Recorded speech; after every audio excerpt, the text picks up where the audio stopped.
Hello and welcome. This is One Voice here on Asia One with me, Craig Vermay. In today's show, this week's NATO summit in Türkiye was intended to focus on three pressing issues facing the alliance: defence spending, war in Ukraine, and the growing instability in the Middle East.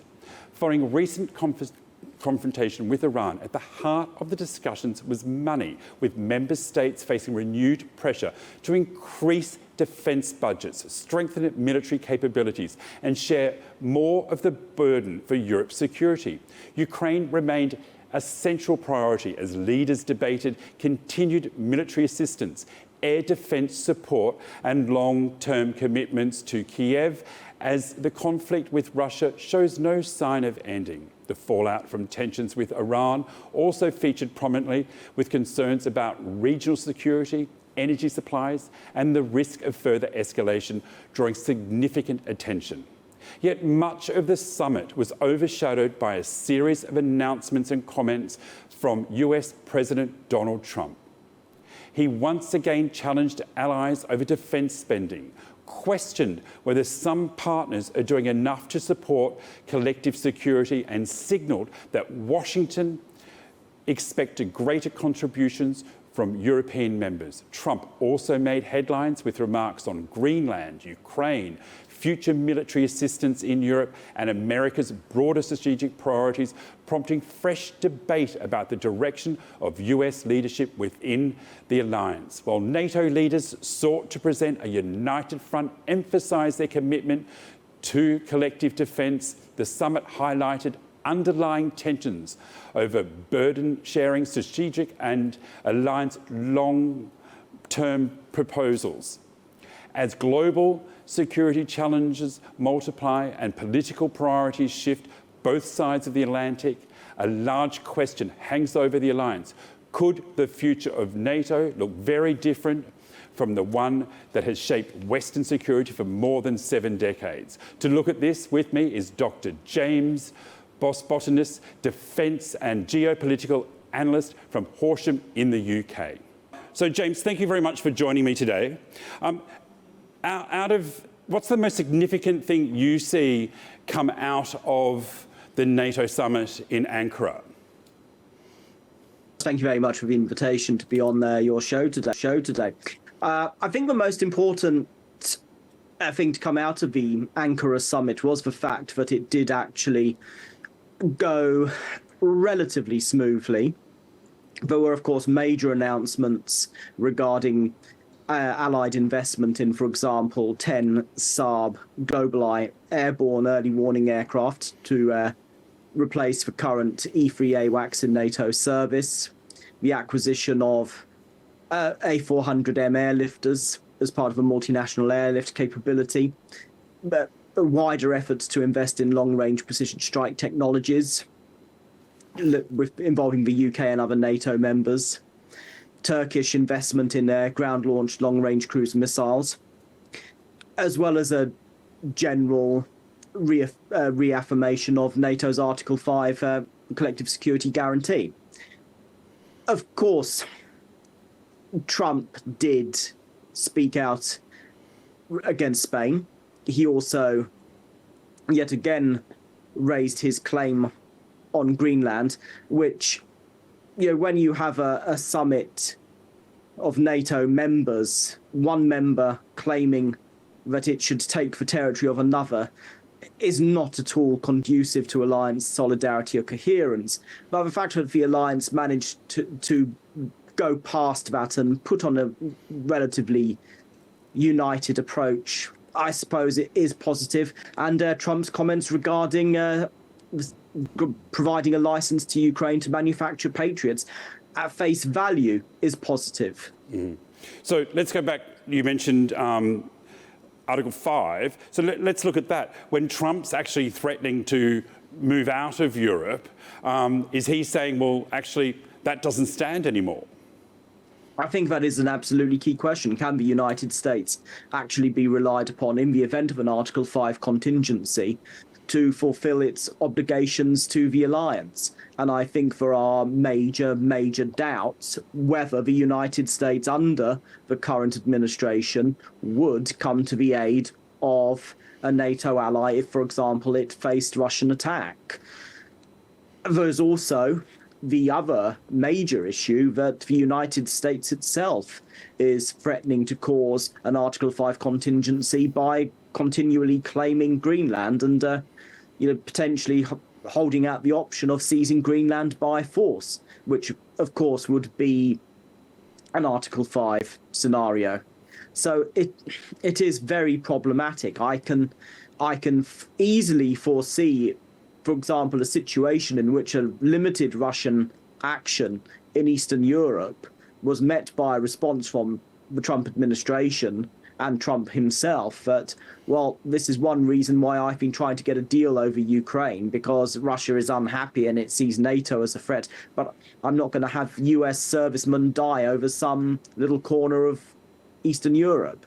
So it is most concerning. So with heading down that track, if Europe is left alone, is Europe in its current standing able to defend itself without NATO? I think, obviously, NATO itself would persist in some form, minus the United States, in the worst case scenario. The loss of American support, and it would depend. You could see a spectrum of possibilities ranging from the United States providing intelligence, surveillance, reconnaissance support, command and control, etc., but not committing the numbers of combat forces that it had previously agreed to commit. And there have been reports that the United States is going to scale back the amount of conventional forces it provides to NATO. So that would be one challenge. So, right through to the United States, for example, withdrawing from NATO, which would be a whole nother challenge.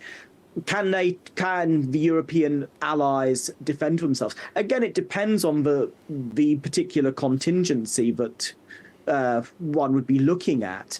It would be challenging without American support. And as it currently stands, there are many, many gaps in European defence that are provided by the United States, and those would be extremely challenging in the near term to mitigate.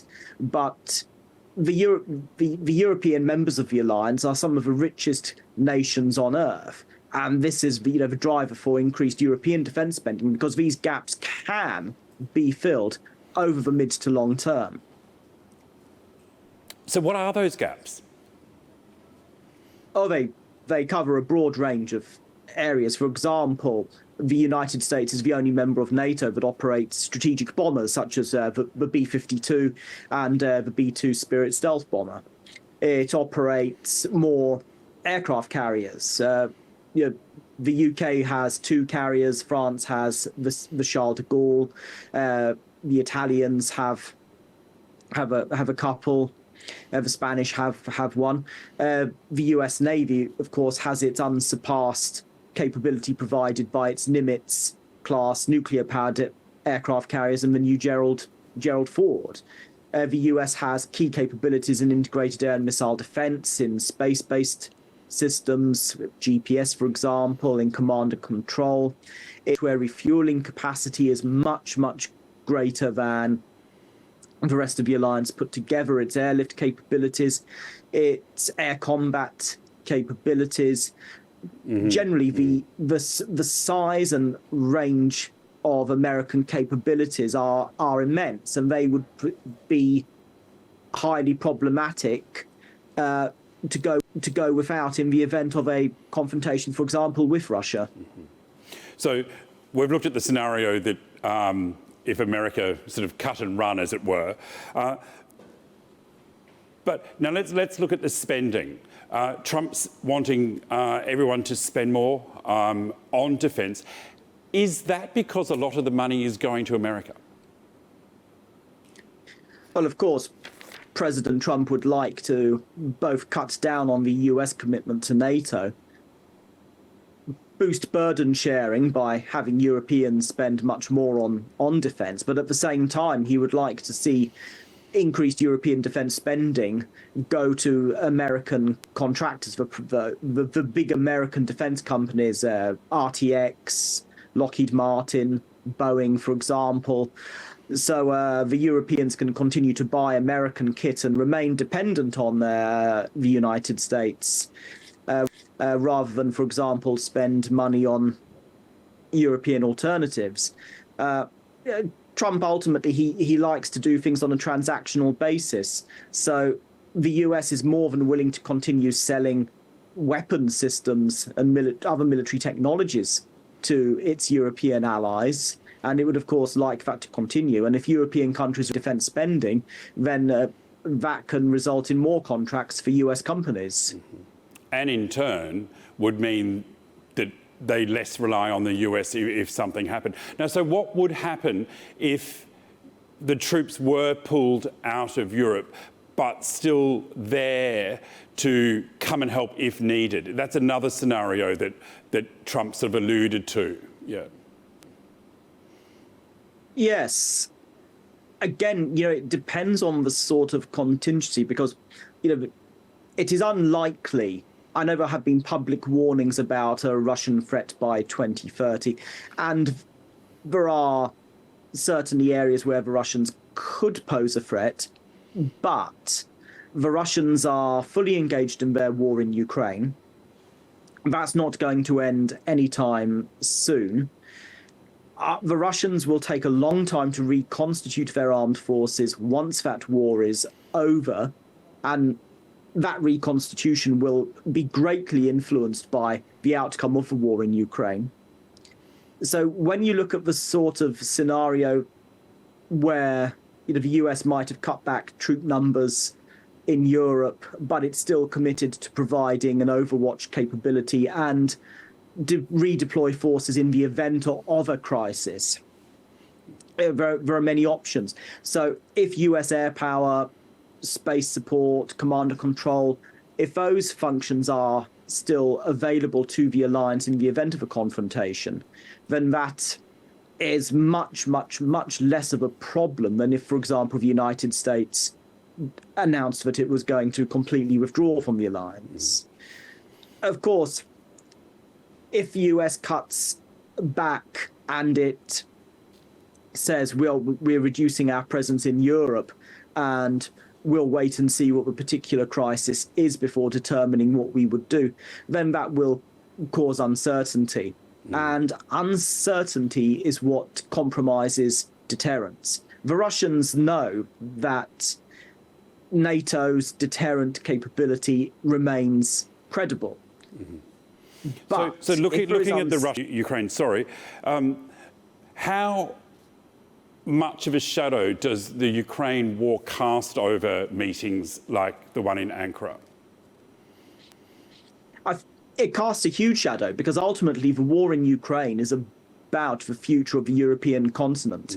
If Russia is successful and it was able to conquer Ukraine, which looks highly doubtful given the progression of the war since February 2022. But the Russian aim remains the ending of Ukraine's existence as an independent sovereign state and its absorption into a new Russian empire. Such an eventuality poses a grievous threat to the European balance of power and to the security, particularly of the Eastern European allies. So the war in Ukraine, of course, casts a huge shadow over the alliance, because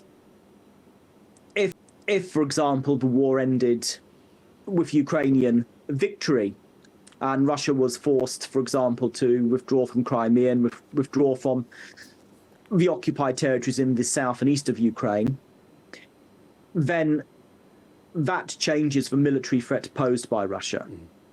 If Russia was able to force the capitulation of Kyiv and reabsorb Ukraine, or at least a large chunk of Ukraine, for example, its Novorossiya vision.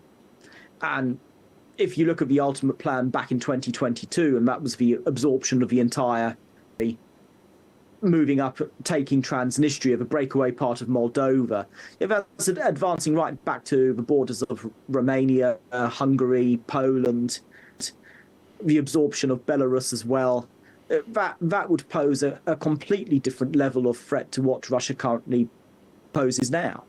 And it would also, of course, give Russia access to the vast natural resources that there are in Ukraine, which would help the Russians rebuild their economy and further reconstitute their armed forces for whatever neo-imperialist plan the Russians have for the day after Ukraine is taken back into the Russian Empire. So ensuring that Russia does not win in Ukraine is, of course, a paramount concern to the NATO allies.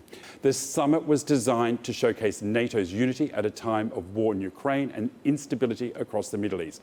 Instead, Trump's announcements and criticisms of allies reignited questions about burden sharing, transatlantic relations, and whether the alliance is entering a new era.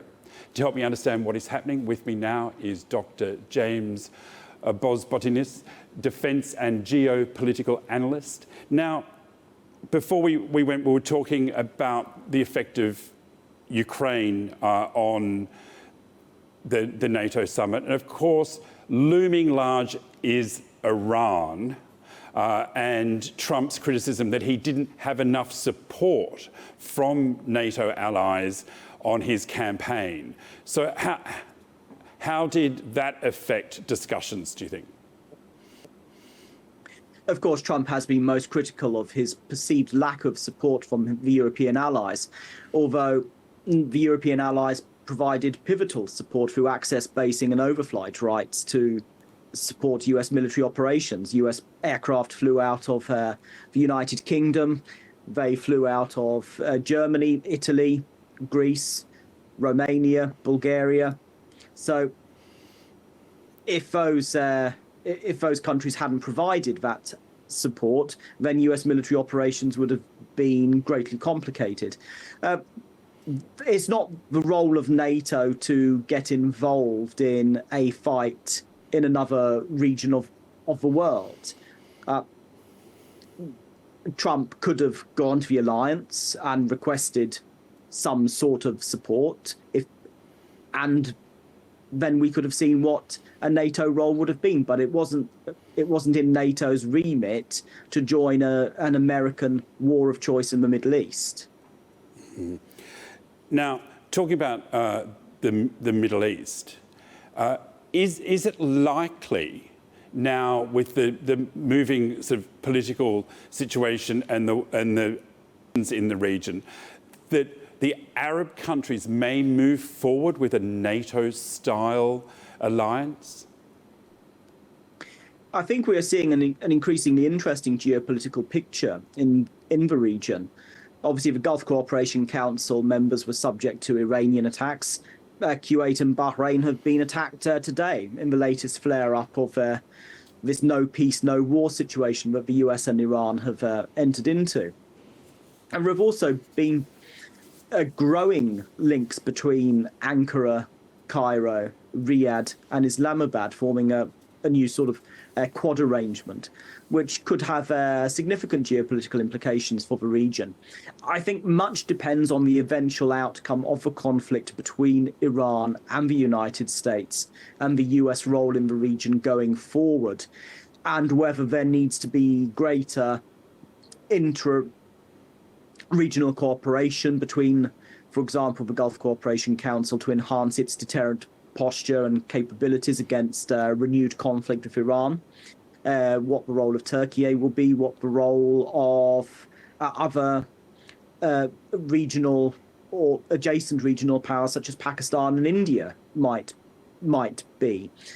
But it really does depend on what happens between the United States and Iran, because at the moment, both Washington and Tehran have very different ideas regarding the outcome of Operation Epic Fury, and a very different idea of what the situation is going forward. And that is being seen in these continued incidents and armed clashes between the United States and Iran, which have a significant escalatory potential, although I anticipate that, again, we will see Trump, as he has done this morning, state that Iran wants a deal, and there'll be a climb down and a couple of weeks, 2, 3, 4 weeks of peace talks, and negotiations and talk of a deal coming, and then there'll be another military exchange. But really, it's very hard to be able to say what's going to happen in the region until this very dark shadow of tensions between the US and Iran gets resolved one way or the other. Let's turn our attention back to Ankara now. Now, Trump was very vocal. I mean, it was a very large stage for President Erdogan to step out on, with Trump by his side. Trump was very vocal about how much he supports Turkey. And then I was surprised with the same language coming from Canada. So why has Canada stepped up to the plate and trying to, alongside, sort of, or not with Trump, but in a similar sort of rhetoric, trying to bring Turkey on board? I think it's a recognition that Turkey is an increasingly important regional power. The Turks are developing a very strong defence industrial base. They have the largest standing army in NATO. And they, of course, straddle two critical regions. They are in the Middle East. They obviously have a border with Iran. And they are a key Black Sea power, which, of course, is central to equations vis-à-vis Russia. So Turkey's geography and its capabilities are going to be critical going forward. And Ankara has ambitions. It is building a 65,000-ton aircraft carrier, for example. It has an advanced domestic missile program. It has a domestic fifth-generation combat aircraft program. It's developing various unmanned aircraft, which have been used very successfully by, for example, Ukraine. And Donald Trump has now said that he would like to see Turkey rejoin the F-35 program, which it was expelled from. Which was going to be my next question. How far off do you think that is? Well, Trump has obviously said that he supports it and wants to see the sanctions on Turkey lifted. I think that will cause a lot of difficulties, particularly with Israel, which will not be happy at all with Turkey acquiring the F-35 and getting support for the Khan fifth-generation combat aircraft program. And it will face domestic US opposition. But we'll have to wait and see what the solution is with regards to the Turks' S-400 systems they acquired from Russia, where they go, and what safeguards are built into ensuring that there is no risk of compromising the F-35 and resolving the domestic political picture with regards to lifting those sanctions on Ankara. But Erdogan did only go to Putin for the missile launch system because it was refused. The Patriot system was refused for him. Yes. Mm. So what? Yes, and sorry. And Turkey is now developing its own expansive integrated air missile defence program called Steel Dome. So perhaps the Turks are looking to develop a domestic alternative to provide their air and missile defence requirements. So overall, looking at it, do you think Trump's comments have shaken the alliance or have sort of made people think and move to it? I think it's both. Trump's comments obviously raise a lot of concerns within the alliance. His behaviour since he started his second term has not been conducive to the health of the alliance. And of course, that is incentivising the rest of the alliance and improving its capabilities and ensuring that they can continue to maintain robust alliance credibility and deterrence in the face of American uncertainty and Trump's idiosyncrasies. Mm-hmm. So that's on the outside. But on the inside, do you think that many European countries are now working behind the scenes to shore up their own military capabilities in case they don't have US to rely on? Absolutely. I think that will certainly be the case with much of the alliance. There is, of course, going to be privately a great deal of concern over the future role of the United States. And, of course, Trump's continued rhetoric regarding Greenland and what that means for the future of the alliance We have seen statements, for example, from Poland regarding the need to consider further increases in defence spending and all sorts of other options. Thanks, James. And that brings us to the end of today's conversation, where I looked at the NATO summit, where leaders have reaffirmed their commitment to the collective defence and continued support for Ukraine and closer cooperation on emerging security threats. Yet the meeting also exposed questions about burden sharing, political unity, and the extent of America's long-term commitment to the alliance. In the coming months ahead, attention will turn to whether member states follow through on promises to increase defence spending and strengthen military capabilities. With the war continuing in Ukraine, instability in the Middle East, and growing strategic competition around the world, NATO now faces challenges of proving it can adapt to rapid changing security landscape while still keeping members united. Thank you to Dr. James Bosbotinis, defence and geopolitical analyst, for sharing your insights. As always, here on One Voice, we aim to cut through the noise, bringing the stories that matter from the voices that know. And if you missed any part of today's show, be sure to go to our YouTube channel, Asia One News. Until next time, I'm Craig Vermay. Thank you for watching One Voice.